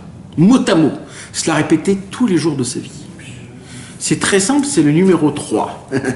C'est la 3e Sikha du Sichot Haran. La 3e Sikha du Sichot Haran, elle dit comme ça. Il y a tout, hein. Rabbeinu, il a tiré partout, là. Iflig me'od begdulat aboré. La Kimel, 3. Ah, après son sinon. Iflig me'od begdulat aboré barach shmo. Rabbi Nathan raconte que Rabbeinu, il commençait à parler comme ça. Et d'un coup, il a parlé de la grandeur de Dieu. Vous pouvez vous parler un peu de la grandeur de Dieu? Non mais même. Ouais. Vas-y, raconte-moi combien il est grand. Vas-y. Allez. Combien de temps on va parler? Combien de temps? 10 minutes. Un quart d'heure. Allez, 20 minutes. Allez, vas-y. Tu vas te rappeler de 2-3 petits miracles sympathiques. Mais après, qu'est-ce qui se passe? Qu'est-ce que tu peux dire? Comment il est grand? Quand tu regardes un bâtiment grand, comment tu peux parler de sa grandeur du bâtiment? Combien de mots tu peux dire dans le vocabulaire que ce bâtiment est grand? Combien? Il est un? Moi je dis beaucoup. Vas-y, alors vas-y. Géant, immense. Ouais. Allez. Grandiose, splendide. Vas-y. Je sais pas, t'as un milliard d'adjectifs. Ah non, ça n'a pas un milliard. Un milliard. Après, 1 minute. Combien? 2 minutes. 10 minutes. Une demi-heure. Là, Rabbi Nachman a parlé des heures sur la grandeur de Dieu. Mes amis, il faut être balèze.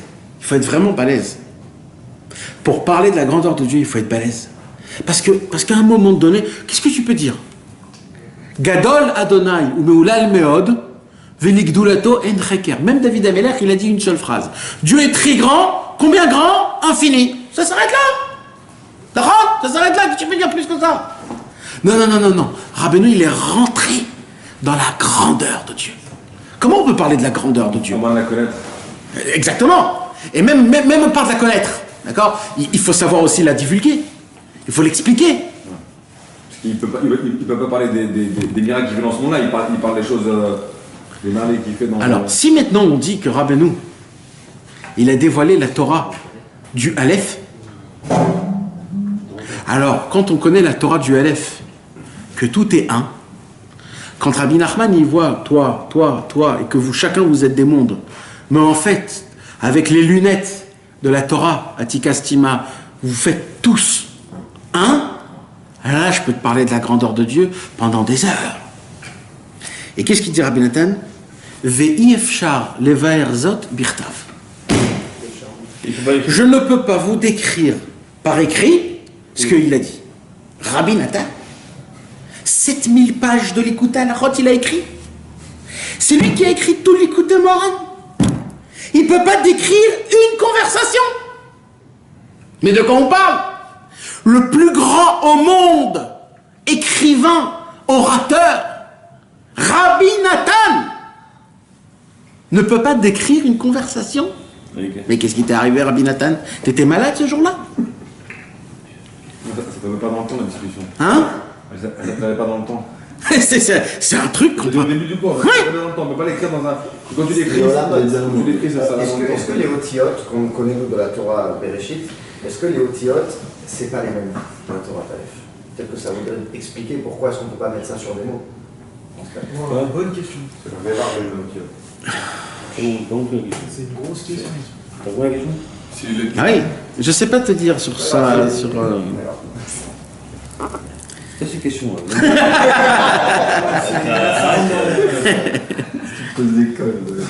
Ve'amar, vous voulez savoir la suite ou pas? Ouais. Des psychologies. Ve'amar, Rabbi Nathan, il dit comme ça, hein. Et Rabbeinu disait Ki gdulat abore idbarach en shiur. La grandeur de Dieu n'a aucune mesure. Ça veut dire quoi, il n'a aucune mesure?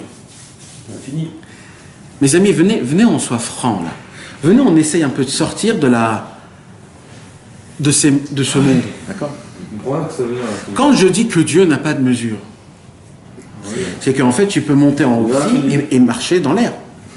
Ah oui, c'est juste la compréhension. Oui ou non? Pas forcément. Il n'y a pas de mesure, il n'y a pas d'altitude, il n'y a pas de mesure. Dans la douche absolue avec lui, il n'y a pas de problème. Mais dans ce matériel-là, tu ne peux pas marcher dans l'air. Mais Dieu est partout dans ce monde. Dieu, il est dans ce monde exactement pareil qu'en haut. Bilal, il volait, Bilal. Il a fait une esther. Mais la nature, Gimatria Elohim. Teva, Gimatria Elohim. Même la nature, elle est contre nature. Mais ça veut dire qu'il peut faire des choses contre nature. Il sait pas qui peut. Mais la nature en elle-même, c'est Dieu qui l'a créée. Ça veut dire qu'il peut comme il ne peut pas. C'est lui qui a c'est pas un monde qui est bas pour lui, non. que pour nous bas. Oui.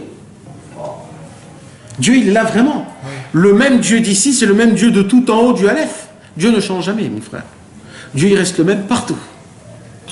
Comme tu as dit, on ne peut pas comprendre. Hein? On fait partie de Dieu. La seule différence, c'est nous, comment on ressent les choses. Mais lui, il n'y a aucune différence chez lui. Tout, c'est par rapport à nous. Tout ce qu'on dit, le nom Yud Kevavke, Elohim, tout ça, c'est des noms spéciaux.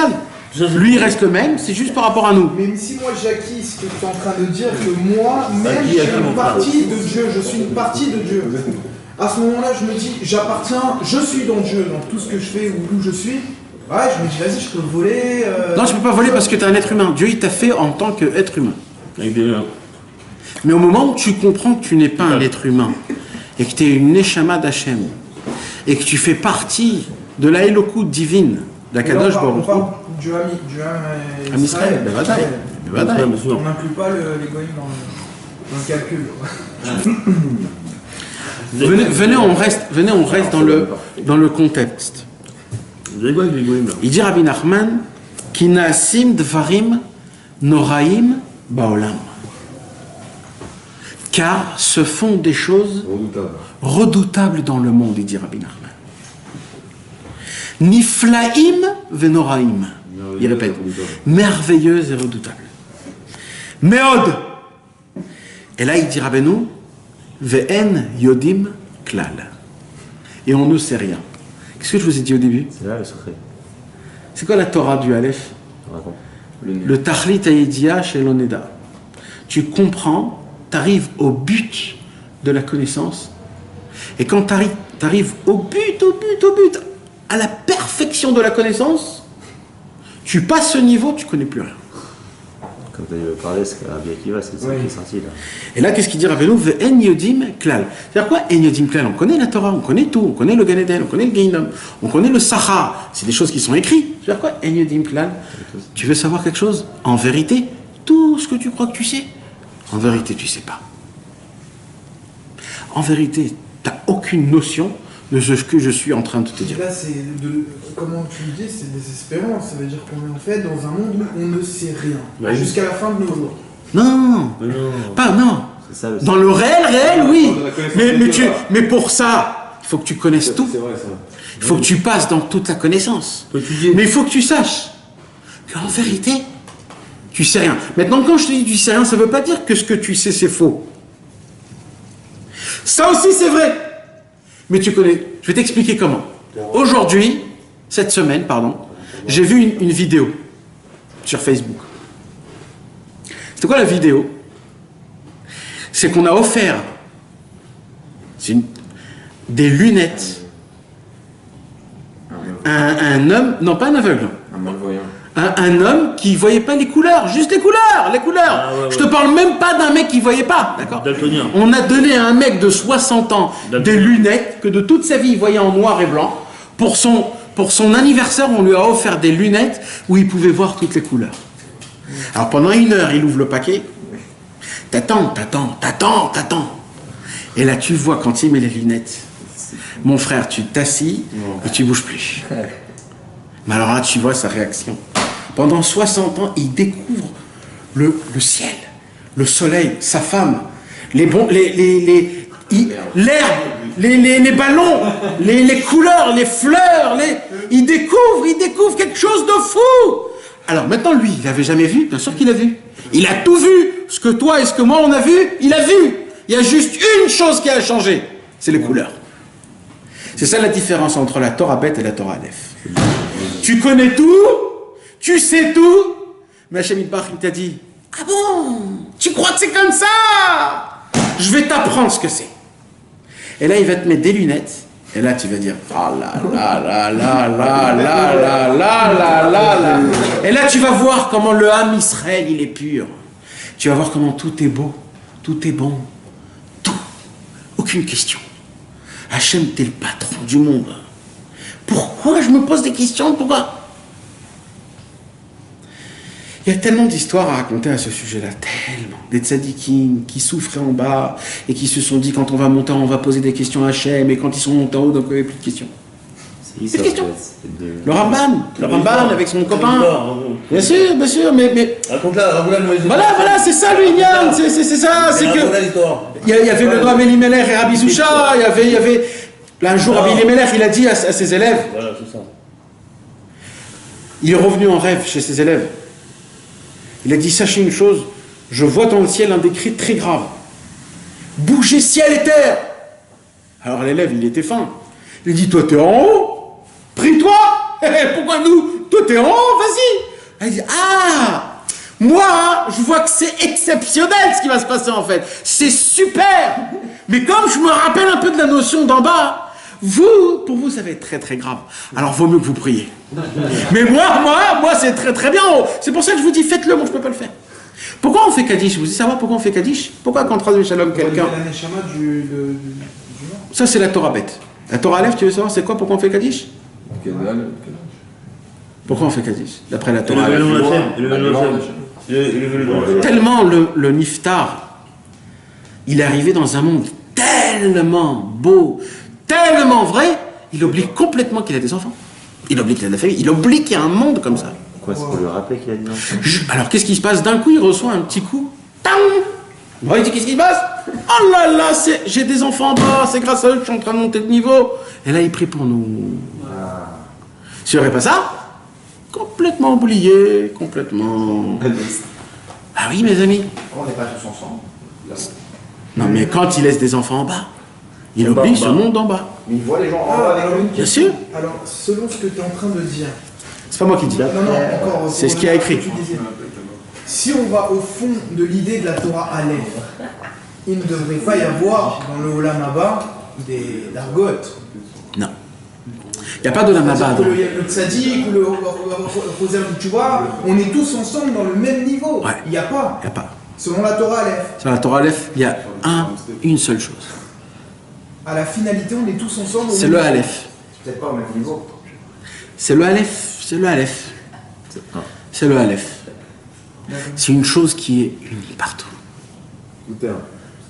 Le concept que Rabbi Nachman a créé, que aucun autre tzaddik a créé, c'est de dire Areni Mekacher. Ça veut dire quoi? C'est de vivre le concept Aleph dans le bête.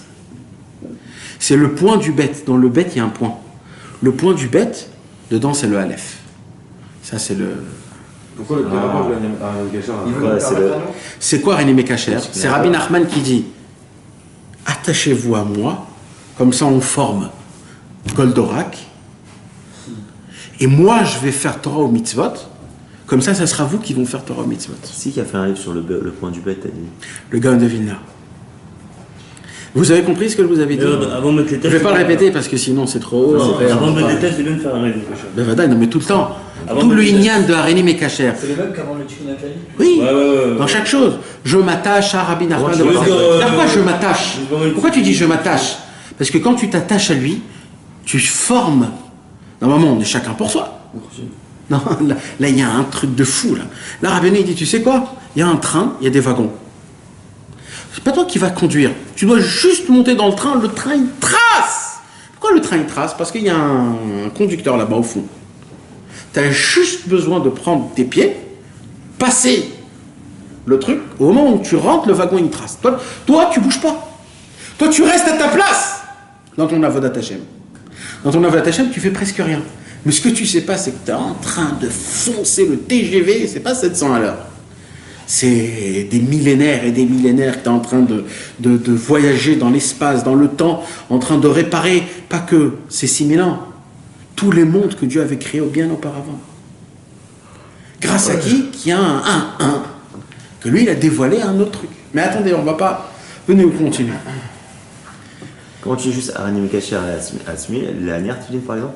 Alors d'abord, tu peux dire sur chaque chose, la Nertfiline, l'Itpalel Tfilat Shacharit, mais tu peux dire aussi rien. Arani Mekacher et Asmi, l'Echol Hatzadikim, tu peux aussi faire ça, juste avant.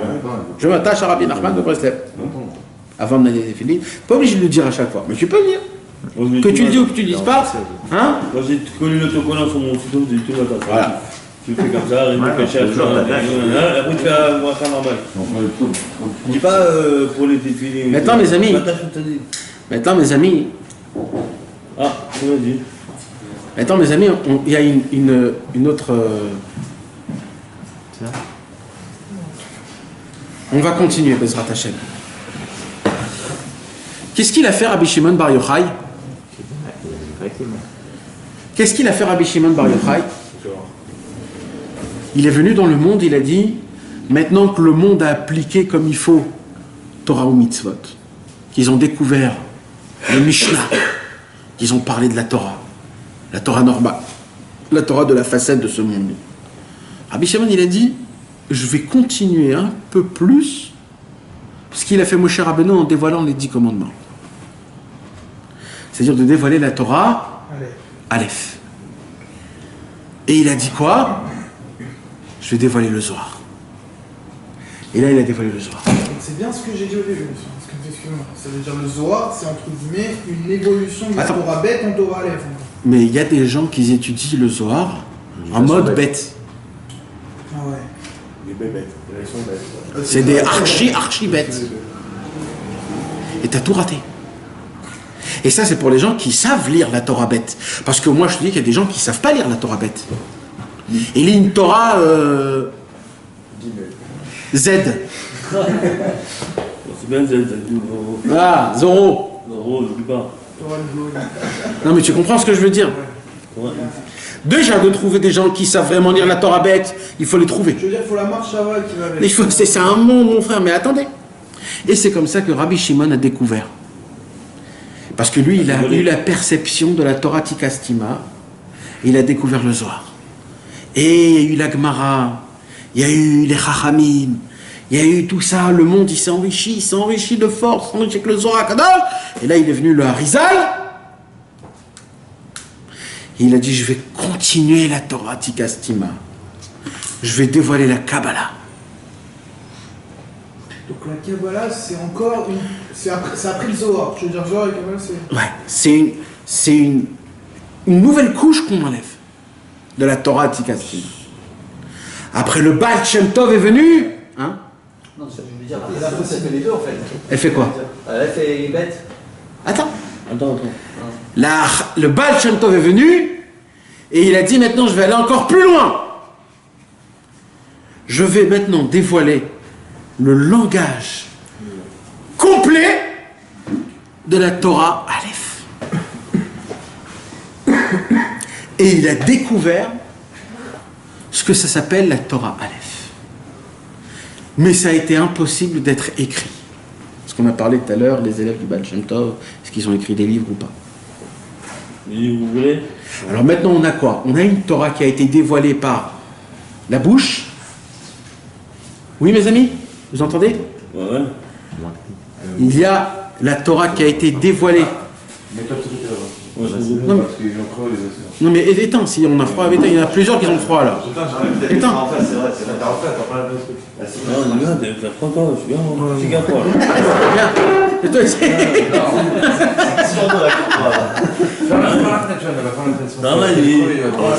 Les amis, on perd le fil, c'est vraiment dommage. Je vais réchauffer la chaleur de la Torah. Maintenant, qu'est-ce qui se passe? Hein? Qu'est-ce qui se passe? La Torah du Baal Shem Tov, c'est ce qu'on avait dit tout à l'heure. Malheureusement, on n'a pas aujourd'hui des livres du Baal Shem Tov. Il y a 2-3 comme ça, tout petits, il n'y a rien du tout. Pourquoi? Parce que c'est une Torah, c'est une lumière tellement grande qu'elle ne peut pas se mettre dans des lettres. Elle peut être juste prononcée. Alors, c'est qui gagne dans tout ça? Que ceux qui étaient vivants avec le Baal Shem Tov. Et la deuxième, troisième génération, qu'est-ce qui se passe? Foutu, c'est ta réponse. Ça veut dire... Qu'est-ce qui s'est passé, deuxième, troisième génération? Vous avez la réponse à toutes vos questions que vous avez parlé. Moi, ils m'ont fait du façon bête. Hein? Non, c'est que comme c'est quelque chose qui a été dévoilé par la bouche, automatiquement, quand toi tu vas la répéter, tu l'as un petit peu déformé. Et lui, il a répété, il est un petit peu déformé. Jusqu'à qu'à la fin, jusqu'à qu'il s'est passé que on a perdu le concept. Rabbi Nathan, il est même peut-être, je ne vais pas dire, mais plus grand que Rabbi Nachman, puisqu'il a réussi à prendre... Attends. Et là, Rabbeinu est venu... Et il a dévoilé le Likutei Moharan.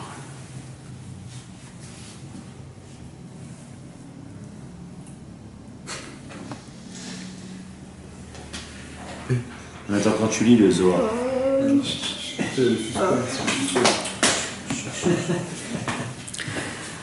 Le Likutei Moharan a été dévoilé d'une certaine façon. Écoutez bien, mes amis. Un jour, mais cette Torah était secrète. Interdiction de dévoiler les Torahs de Rabbeinu. Un jour, Rabbeinu appelle Rabbi Nathan et dit: c'est fini. Va imprimer mon livre. Il dit: quoi? Mais c'est un secret, non? Il a dit: vite, ramène tous les écrits que tu as chez toi à la maison. Commence à donner des... Comment on appelle quand on écrit en haut le titre? Donne des titres à toutes les Torotes. Comme ça, il lui dit. Prépare-le pour un livre.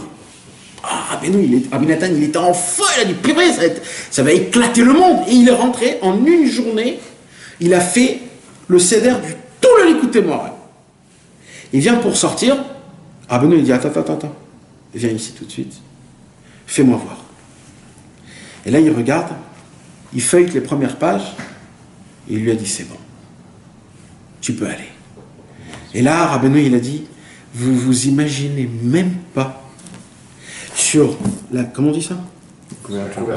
Combien de monde dépend que de la couverture? Vous n'imaginez pas. Maintenant, écoutez bien, mes amis. Les 4 premières Torotes du Likutei Moharan commencent par un Aleph. Rabbeinu, il a dit en fait: je complète Atzilut, Bria, Yetzira, Asiya, c'est les 4, regarde, ça s'est éteint le Facebook en instant. Les 4 en un Aleph, je complète Rabbi Shimon, Ari, Baal Shem Tov, Moshe Rabbeinu. Tout ça, je reprends depuis le début, tout devient les 4 Aleph, les Arba Alfin, qui complètent la Torah du Aleph. La Torah Tikastima, c'est la vision du Likutei Moharan, c'est une Torah qu'il nous a donné, qu'on puisse regarder la Torah bête par la vision du Torah Aleph. C'est quoi? C'est que Rabbeinu il vient et il dit: il y a écrit que celui qui a fauté dans le Brit, il n'a pas de réparation. Un homme qui a jeté des gouttes en vin, il ne peut pas faire teshuva. Comme ça il y a écrit. Dans la Torah il y a écrit comme ça. Il vient Rabbi Nachman, il dit: j'ai trouvé la réparation. Ah bon, quoi? Qu'est-ce qu'il va faire? Combien de jeunes? Combien de... Non. 10 psaumes. Bah, tu charries ou quoi? Mais on nous a appris 84 jeunes, payer des sommes de trucs, faire des roulages de trucs. Ah non. Il y a un petit hic juste avant, c'est de dire Aréni Mekacher. Parce que si tu dis pas Aréni Mekacher, ça fonctionne pas. En fait, j'ai juste besoin que vous faites le petit pas dans le train, vous montez dans le train, et là vous arrivez aux Alpes. Ou là vous arrivez... C'est Rabbi Nachman. Rabbi Nachman, il vient, il dit, très très important, de toujours être joyeux. Ah bon? Mais pourquoi? Je suis rempli d'avérotes, j'arrive pas à faire les mitzvot, je suis un abruti de tous les noms. De quoi je vais être simcha? De quoi? Sa mère? De quoi? De quoi je vais être joyeux? Parce que t'es juif. Mais tu charries ou pas? On est juif. Ça suffit. Rabbeinu, il vient, il dit, tout ce monde est un pont très étroit. Il n'a pas dit un pont. Un pont très étroit. Gesher Tsar Meod. Et c'est quoi le mot qui te dit? Vaklal Vaïka, la règle et l'essentiel de ne pas se faire peur. Ah, c'est se faire peur. Bah oui, les hits parfaits. Se faire peur. Parce que la peur n'existe pas. C'est toi. Non, c'est quoi? Imaginez qu'on est un vrai rachat et qu'on n'aura pas le Olam Haba. Les gens ils disent on a peur de tomber, on a peur de faire ça. La descente, c'est ça? Peur de la descente. Mais Rabbeinu il a dit mais vous avez pas compris. Dans un pont très étroit, la question c'est pas si tu vas tomber. La question c'est quand tu vas tomber. Et la règle du jeu, c'est que quand tu tombes, n'aie pas peur. Pourquoi? Regardez comment il termine Rabbeinu. Vaikar shakol talouibo. L'essentiel que tout dépend de ça.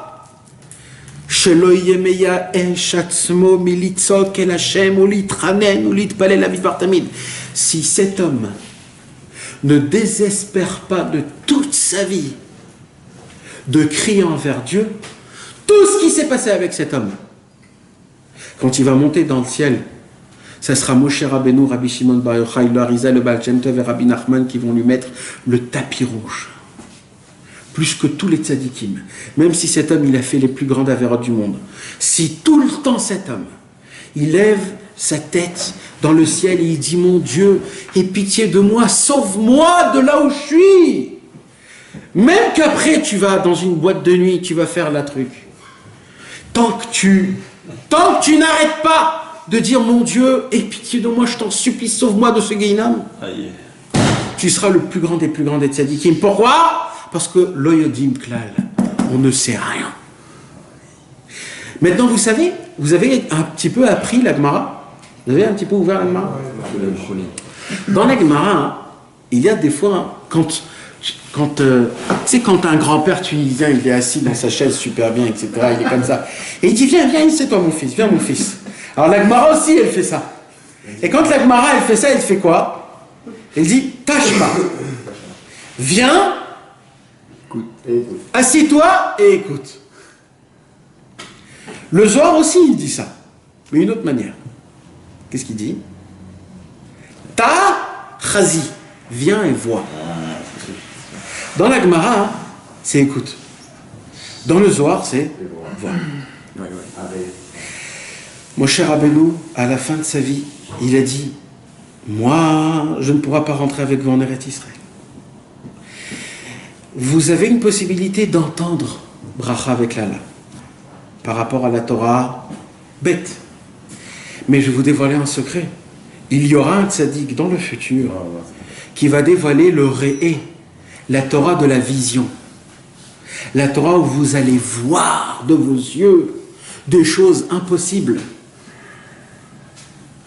Alors vous avez la possibilité de réé, et c'est quoi tout de suite le mot d'après? Réé, Anochi, la Torah du Anochi, Aleph. Réé, Anochi. Et là-bas, on a dit Réé, c'est au. Pourquoi? Parce que tout est un, c'est la Torah du 1. Mais par contre, il y a la deuxième Torah. Il y a l'Ifnechem. Réé, Anochi, Noten. L'Ifnechem, il y a le pluriel. Il y a après le normal. Et là-bas, quand c'est l'Ifnechem, c'est Brachat, là, tu entends, tu vois pas.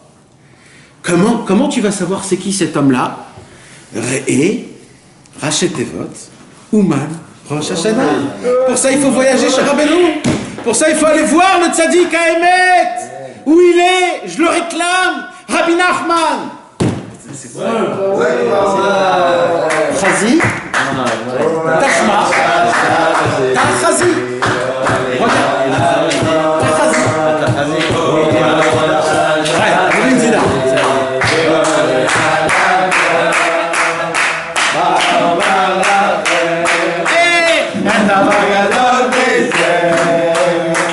Yeah.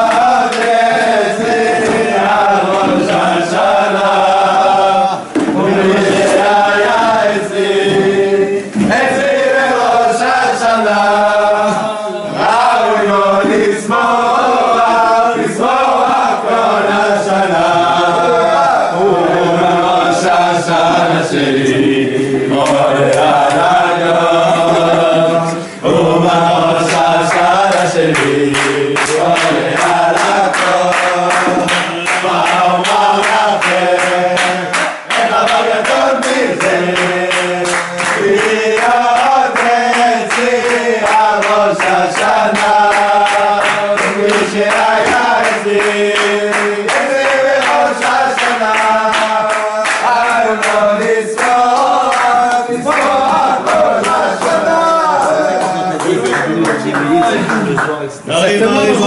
Exactement. Ça fait son effet. Arrive. Je crois que t'as coupé le cours. Ah non, c'est bon.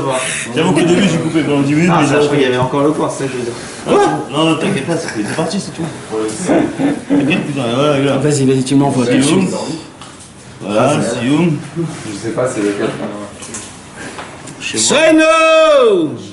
Voilà, il y a une de 17 minutes et une de. Tout dans le 7, regarde. 17. 17, c'est top. C'est fou, hein, Aïe, aïe, aïe.